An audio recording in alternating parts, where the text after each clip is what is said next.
Hello friends and welcome back for another episode of Indie Impressions. My name is Nick and today we're going to be checking out something called The Cabin.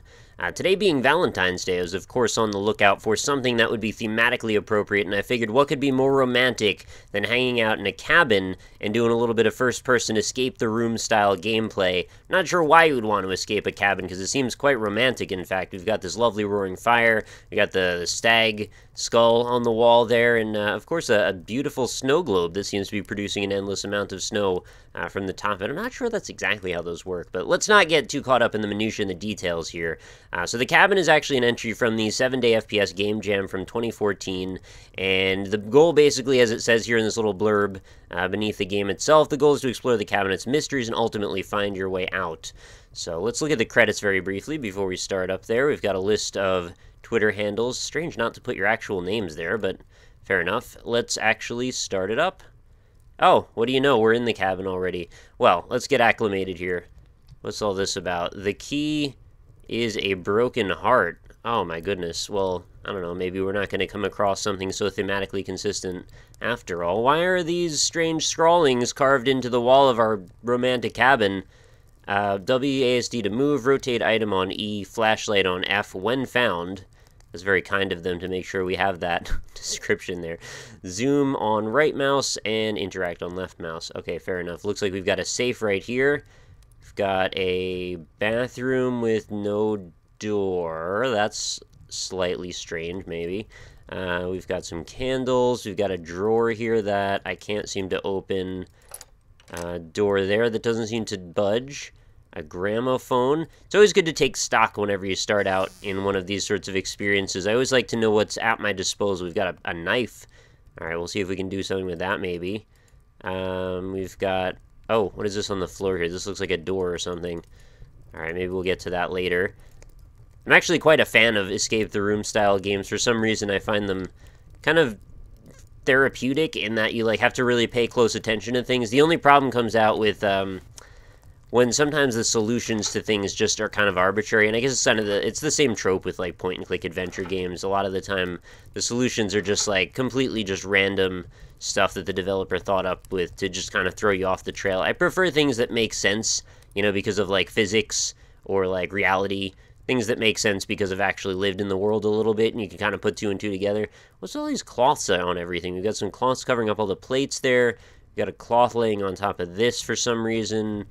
I feel like there's even more for some... Whatever. Let's look around a little bit more. We open that. Let's open that. Oh, there's another cloth. And another book. Alright, I don't know what's up with these books. Let's leave them around. Oh, well, kind of just wants to go back in the drawer, so I guess I'll leave it alone. Well, it said I could rotate items with E, right? So, just want to kind of rotate the snow globe here. I guess this is the cabin itself, represented in its own little snow globe world. Does it burn is always the question. It's too bad there's no blender, or I would test that out as well. Looks like it does not burn. I'm sure that's going to be a solution in there somewhere. Oh, there's a light bulb on the wall here. This seems important. Oh, we can see outside. Well, our goal is to escape, right? It doesn't really look like there's any glass there, does it? You can even see some water kind of churning about a little bit. Terrain mapping action going on. It's a nice unity tree over there. I've seen a few of those in my day. Why can't we just climb out the window? We can jump, too. Can we get a good view of anything? No, there's really nothing going on out there. Alright, fair enough. So we should probably start to become a little bit more facile with opening and closing things.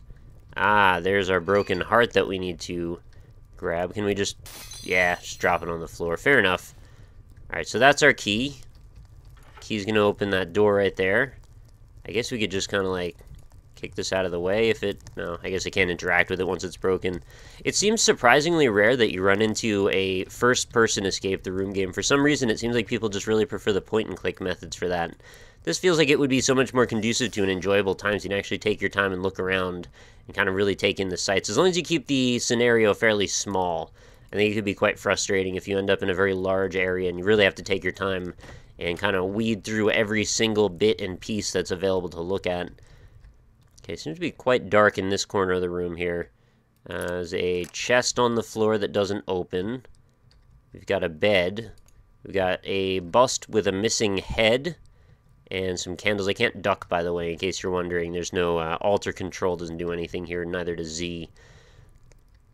Okay, we got a painting on the wall. We got another painting. Looks like a dude with his dog. It looks a very cat-like dog, or is that a goat? It's kind of blurry. It's definitely a dog, but it's a strange-looking dog. Well, I know from playing enough of these that there's always something behind the pillow. In this case, it was our flashlight, so that means we can hit F now, and notice that, of course, there is a very strange thing going on with the shading on this door that seems to be in the wall here, so I guess we'll come back for that later at some point. And let's see, what else can we see with the flash? I think there was this... Yeah, okay, so there was this light bulb on the wall, and we've got some blood-looking writing going on here. Oh, God! Why didn't I see that before? Alright, so everything's on fire now. That's got to be a problem. Oh, you can only see the fire when the flashlight's on. That's kind of a neat effect. Alright, I'm starting to think maybe this isn't... Oh. This isn't quite as romantic as I was thinking it was going to be. Well, alright, so we've got numbers on the ceiling and such. Why is this smeared over that? So a little bit of a blinking thing going on there. Some Z fighting. So we're clearly figuring out some numbers that are going to go to the safe. I should probably read what's on that wall now. Just, I'm caught up in looking at all these little splotches everywhere. Alright, starting at the beginning here. In this darkened place, light, we underlined that twice for effect, will be, that Y is a little bit weak, it kind of just looks like an arrow. Your guide.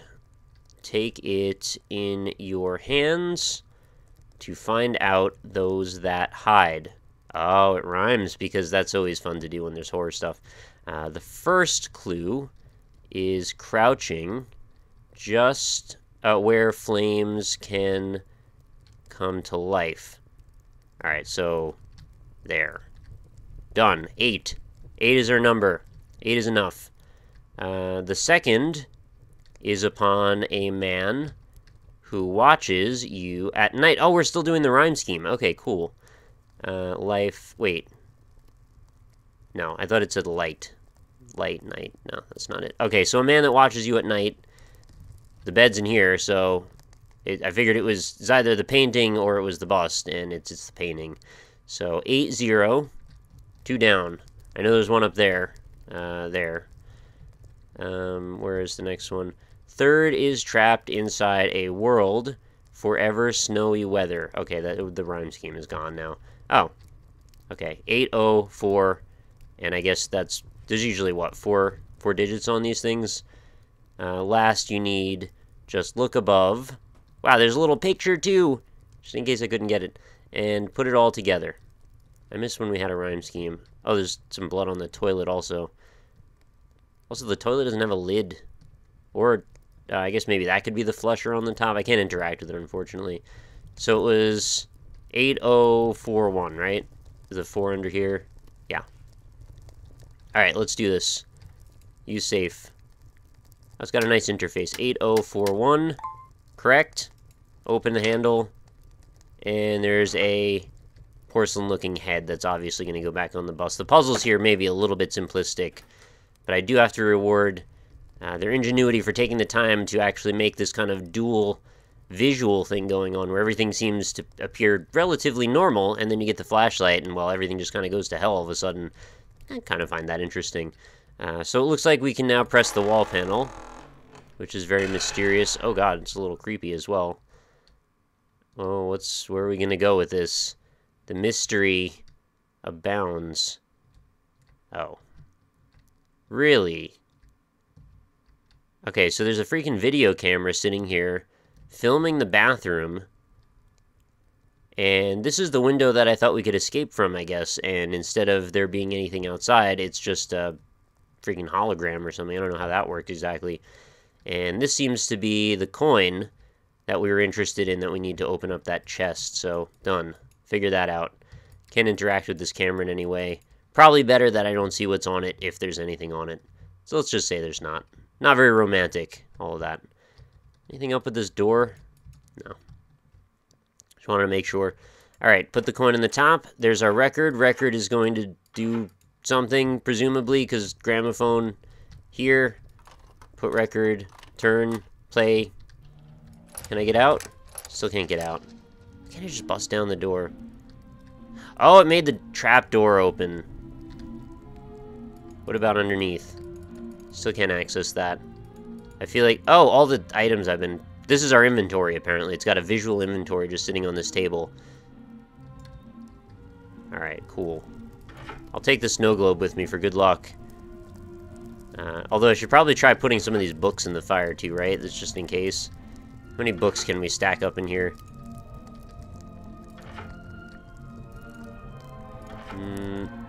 If I Jenga my way up through this pretty well, I think we can make this happen. Alright, what was that, 4? Did I leave any books? There's like a book in here. I'm gonna make sure all the books get adequately touched by flames, just in case they produce some kind of good effect.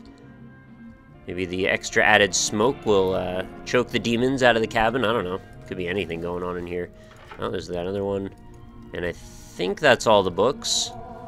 Oh, someone's singing now. Getting some Fallout 3 vibes. What about...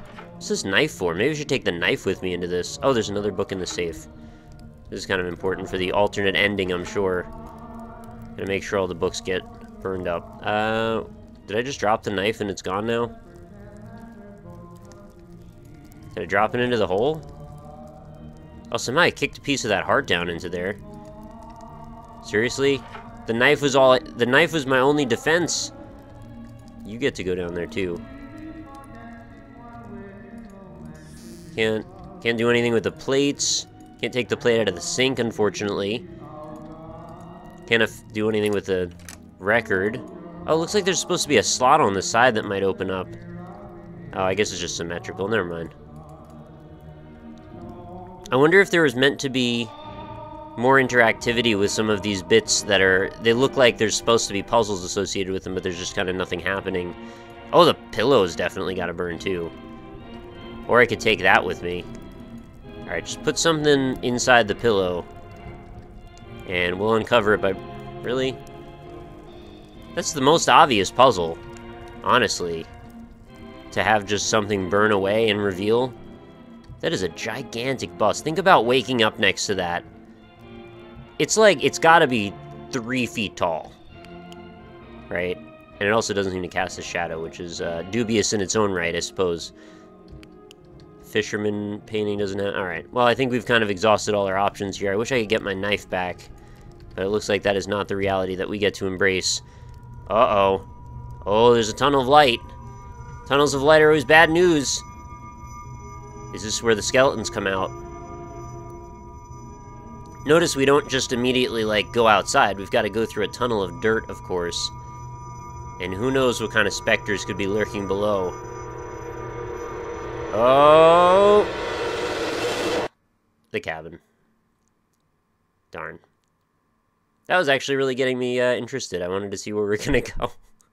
I was having a fun time with that. The puzzles are honestly really, really easy there, but I guess given that I've played games like Alchemilla now, maybe it's better that they're easy and that I don't end up getting myself, like, out of my freaking mind trying to solve which key goes in which door with no map. That was a nightmare. If you guys ever want to see true suffering, go watch my Let's Play of Alchemilla on my channel. That was a horrible, horrible experience. Maybe the worst game I've ever played. Anyway, I don't know why I'm talking about that, because the cabin actually did a lot of things right in this case. It was just mysterious enough to keep my interest. It was definitely short and punchy and to the point. There weren't a lot of graphical assets, but the ones that were there were interesting enough. There was enough stuff that I could interact with that I felt like there were, you know, several different directions that I could go in at a given point. Putting the numbers together honestly didn't take very long to figure out, but at least, you know, they were scattered about a little bit.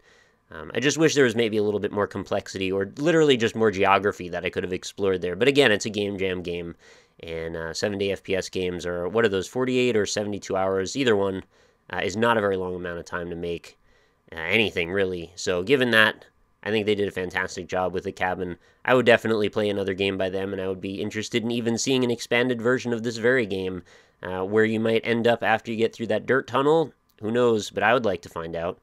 I also wouldn't mind if there were just, you know, a few more rooms added on for a final version, just add a few more puzzles, add a little bit more interconnectivity between things. I mean, it doesn't have to get to, like, Resident Evil levels of convoluted and, you know, a million different hexagonal cranks and sigils, emblems, all of that stuff is maybe a little extraneous. But I think they were going in the right direction with what there was. Of course, something's got to burn in that fire, though. That's just, you know, puzzle number one. First thing you do, you see books, you see an open flame, you put the book on the fire, and a letter falls out. No, that doesn't really make any sense. A key. There would be a key in one of the books, of course, because they always cut out the pages and they leave a space for the key to go in. Anyway, I'm rambling at this point, but I just wanted to say you should check out The Cabin. If for some reason you made it to the end here and want to play it with a friend, I think it could be kind of a fun thing to sit and watch somebody play and experience together. You can play it right in your browser. I believe there's also a downloadable version as well, so I'll have any links for that stuff right in the description. Of course, if you are interested, feel free to leave a comment about the discussion, what you thought about this, what you would do to improve it, what you'd change about it, what you didn't like. Any of that stuff is all totally fair game. And make sure you leave a like also if you don't mind. That does help me out to keep the series running strong because new episodes of Indie Impressions go up every single day. So if you like the idea of coming back for a new Indie Impressions and different original, unique, or artistic game, feel free to come back again tomorrow and I will have another one for you then. So with that, I will bid you adieu. Thank you so much for watching. I hope you have a fantastic Valentine's Day. I'll talk to you all tomorrow.